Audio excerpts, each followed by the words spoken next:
I've been asked a fantastic question over and over by some very advanced twin flames, and I really want to nut this one out to help many twin flames who are on the journey. For any of you watching it on YouTube or TikTok or Instagram or Facebook, wherever you may be watching my content, and it's this. They say to me, Regina, it's almost impossible. You're asking an impossible task that we have to have financially be savvy, our body on point, soul-driven, unconditional love, all of these features before we can have union. Let me describe that a little bit more to you. So yes, a lot of that has to be on point, but I'll go a bit further. It doesn't have to be 100%. Otherwise, you'd have no role left on the planet. But I want to remind you of one thing.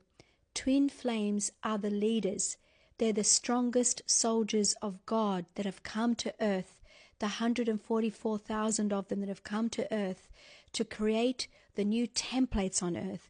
Part of the new template structure is to deconstruct the matrix. And what I mean by deconstruct the matrix is collapse the old templates that have been infiltrated into humanity. So yes, it's going to take some very strong, consistent, disciplined energy of you becoming the best version of yourself and teaching others through resonance on how to live on the new earth.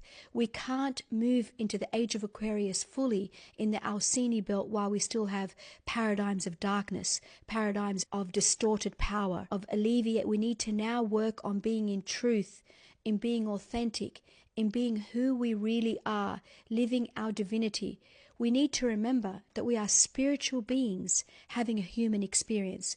Twin flames are remembering the spiritual aspect of who they are and embodying that spiritual aspect from the higher self into the lower self. And what I mean by that is that we move into 5D, which is your higher self.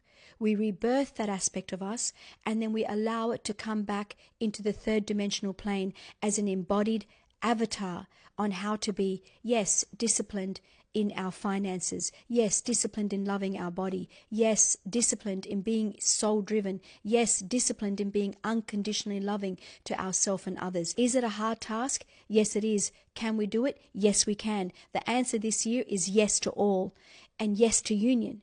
Many say they want union, but they won't do the work. They're sitting around waiting.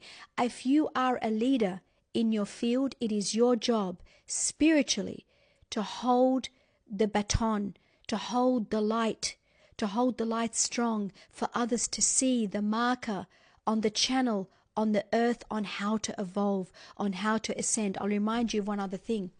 We came as a conglomeration, as a group energy, to assist the ascension of the planet through our light, through your unique blue